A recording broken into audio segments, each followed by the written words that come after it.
Sorry, मैं 2 दिन से नहीं आ पाया था। ठीक है, चलिए शुरू करते हैं। आज फिर हम 50 क्वेश्चन को लेकर के आए हैं, इसको बनाते हैं। देवनागरी लिपि के आरंभिक लेख हमें कहाँ मिलते हैं? आरंभिक लेख की अगर हम बात करें इसकी, तो आरंभिक लेख हमें मिलते हैं दक्षिण भारत में। कहाँ मिलते हैं? दक्षिण भारत में हमें आरंभिक लेख मिलते हैं। ठीक है, चलिए उसके बाद है नेक्स्ट कि बेतमा दानपत्र किस समय का है? बेतमा दानपत्र की अगर हम बात करेंगे तो बेतमा दानपत्र 1020 ईस्वी का ही है। ठीक है, बेतमा दानपत्र कब का है? 1020 ईस्वी का। ठीक है, उत्तर भारत से नागरी लिपि के लेख कब से मिलने लगते हैं? तो उत्तर भारत में अगर नागरी लिपि के लेख की बात करेंगे हम, तो नागरी लिपि का लेख उत्तर भारत में मिलता है 8वीं सदी से। कब से मिलता है? 8वीं सदी से मिलता है। ठीक है, चलिए नेक्स्ट क्वेश्चन हमारा क्या है? तो हमारा नेक्स्ट क्वेश्चन है कि गुनाकर मूले ने मिडिल स्तर की पढ़ाई किस भाषा में की? तो मिडिल स्तर की जो पढ़ाई है वो गुनाकर मूले जी ने जो की थी वो की थी मराठी भाषा में। गुनाकर मूले चूँकि उधर महाराष्ट्र साइड के रहने वाले थे, इसीलिए उन्होंने मराठी में पढ़ाई की थी। ठीक है, अगला क्वेश्चन है, मूले ने अंग्रेजी व हिंदी की पढ़ाई कहाँ पर की थी? अंग्रेजी और हिंदी की पढ़ाई करी थी उन्होंने, वो की थी वर्धा में। कहाँ की थी? वर्धा। वर्धा कहाँ आता है? तो महाराष्ट्र के अंदर वर्धा आता है। ठीक है, चलिए नेक्स्ट है कि नेपाली भाषा किस लिपि में लिखी जाती है? तो नेपाली भाषा जो है वो लिखी जाती है देवनागरी लिपि में, जिस लिपि में हिंदी लिखा जाता है। ठीक है, उसी लिपि में लिखा जाता है। गुरुमुखी में क्या लिखा जाता है? तो गुरुमुखी पंजाबी लिखने के लिए लिपि है। ठीक है, चलिए अगला क्वेश्चन है कि गुनाकर मूले का जन्म कब हुआ था? गुनाकर मूले के जन्म की बात करेंगे हम, तो इनका जन्म हुआ था 1935 में। ठीक है, 1935 में गुनाकर मूले का जन्म हुआ था। गुनाकर मूले का जन्म हुआ था 1935 ईस्वी में। ठीक है, उसके बाद गुनाकर मूले का जन्म कहाँ हुआ था? गुनाकर मूले का जन्म हुआ था महाराष्ट्र में। ठीक है, उन्होंने किस पुस्तक में पुरानी लिपियों का विस्तृत जानकारी दी है? पुरानी लिपियों की विस्तृत जानकारी उन्होंने दी है अक्षर कथा में। इसमें दी है अक्षर कथा में। गुप्तों की राजधानी को क्या कहा जाता होगा? गुप्तों की राजधानी को कहा जाता था देवनगर। क्या कहा जाता था? देवनगर। ठीक है, ये गुप्तों की राजधानी हुआ करती थी। उसके बाद बंगला लिपि प्राचीन नागरी लिपि की है। बंगला लिपि प्राचीन नागरी लिपि की है। तो प्राचीन जो नागरी लिपि है ना, देवनागरी लिपि, नागरी लिपि जो है वो बंगला लिपि प्राचीन नागरी लिपि की क्या है, उसको क्या कहा जाता है? ऐसे रिलेशन में उसको बताया जाता है, तो उसको कहा जाता है बहन। क्या कहा जाता है? बहन, क्योंकि लगभग दोनों एक ही जैसे होते हैं। केरल के शासकों के द्वारा सिक्कों पर वीर केरलस्य शब्द किस लिपि में लिखी गई थी? तो ये लिखी गई थी नागरी लिपि में। किस में लिखी गई थी? नागरी लिपि में लिखी गई थी। ठीक है, उसके बाद पहले किन राजाओं के लेखों के लिपि को नंद नागरी नाम दिया गया था? नंद नागरी नाम दिया गया था, वो दिया गया था विजयनगर के राजाओं का। किन राजाओं का? विजयनगर के राजाओं का। उसका तो उत्तर भारत की विशेष स्थापत्य शैली को क्या कहते हैं? तो इसे कहते हैं नागर शैली। उत्तर भारत में जो है उसको नागर शैली कहते हैं। देवनागरी लिपि में मुद्रण के टाइप कब बने? देवनागरी लिपि में मुद्रण के टाइप बने थे 2 सदी पहले। ठीक है, उसके बाद नागरी लिपि कब तक सार्वदेशिक लिपि थी? तो नागरिक लिपि जो है ये सार्वदेशिक लिपि थी 8वीं से 11वीं सदी में। ठीक है, उसके बाद पहले दक्षिण भारत की नागरी लिपि क्या कहलाती थी?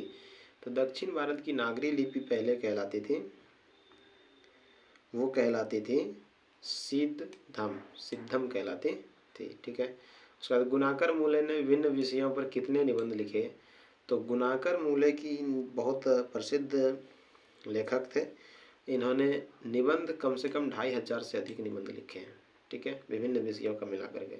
भारतीय लिपियों की कहानी किसकी प्रसिद्ध रचना है? तो ये गुणाकर मूले ने लिखा है भारतीय लिपियों की कहानी, और ये क्लास 10 में है, नागरी लिपि के नाम से एक कहानी है, वो यहीं से लिया गया। उसके बाद है इस्लामी शासक का आरंभ काल क्या है?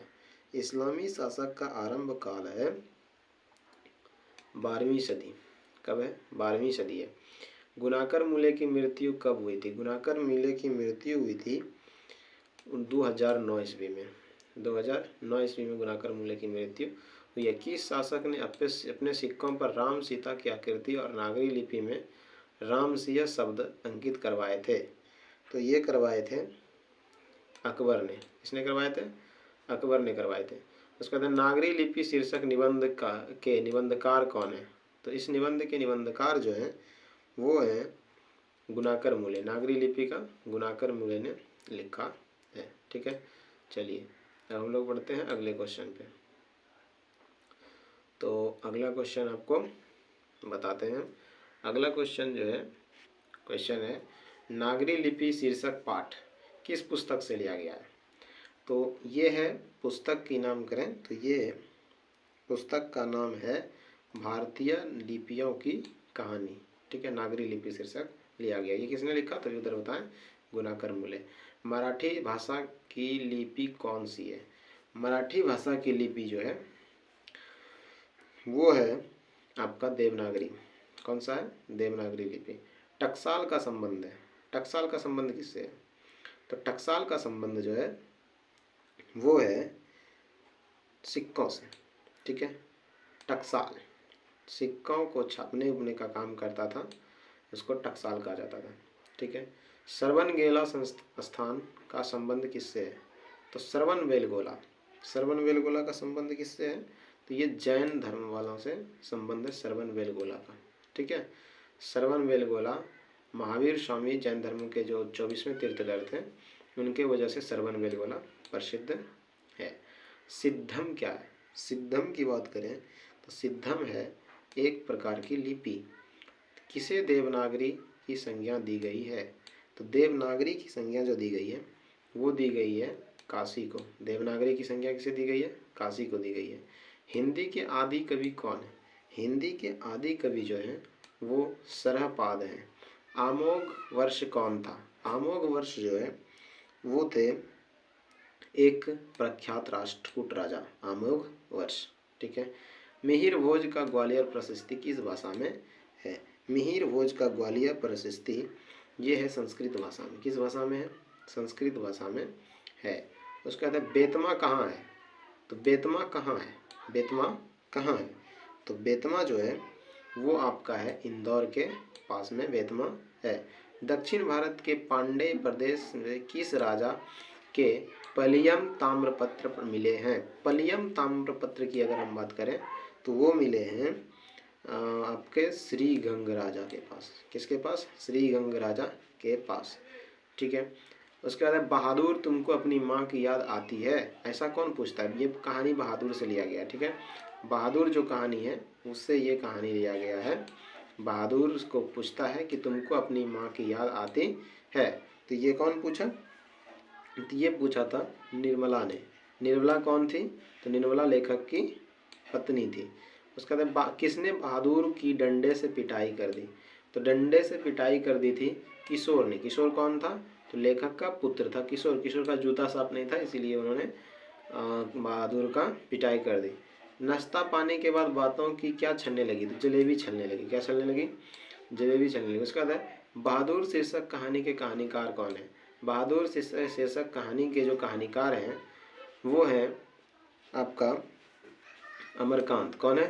अमरकांत है। निर्मला कौन थी? तो निर्मला कौन थी?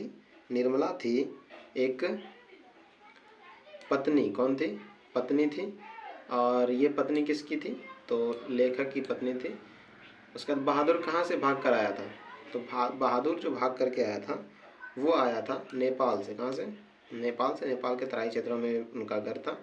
कहानीकार के लड़के का नाम क्या था? किशोर था। क्या था? किशोर था। बहादुर कौन था? तो बहादुर था नौकर। कौन था? नौकर था इसका पूरा नाम था दिल बहादुर, इसका नाम छोटा बनाने के लिए दिल शब्द उड़ा दिया, जिसका नाम हो गया बहादुर। ठीक है। अमरकांत जी ने स्वाधीनता संग्राम में कब भाग लिया था? अमरकांत ने स्वतंत्रता संग्राम में भाग लिया था, वो लिए थे 1942 में। ठीक है। 9 है मुहूर्त, सॉरी ये क्वेश्चन गड़बड़ गया, या 9 2 11, अच्छा इधर से गया। 9 2 11 मुहावरे का अर्थ क्या होगा? तो 9 2 11 मुहावरे का अर्थ होगा भाग जाना। ठीक है। काम तमाम कर देना, मार जाना होता है। खेत आना, युद्ध में मारा जाना होता है। उसके बाद है बहादुर अपने घर से क्यों भाग गया था? माँ की मार के कारण। माँ ने उसकी प्यारी माँ की प्यारी भैंस थी, उसको बहादुर धो दिया और मम्मी उसको धो दी। उसके बाद है रिश्तेदार की पत्नी के कितने रुपये खो गए थे? 11 रुपये। कितने रुपये? 11 रुपये खो गए थे। उसके बाद है रुपये खोने का प्रपंच किसने रचा था? तो रुपये खोने का प्रपंच जो रचा था, वो रचा था कहानीकार के रिश्तेदार ने। जो रिश्तेदार उसके यहाँ आया था, उन्होंने ही किया था ये सब नाटक। ठीक है। चलिए नेक्स्ट क्वेश्चन आते हैं। तो नेक्स्ट क्वेश्चन आपका कुछ इस प्रकार है। ठीक है।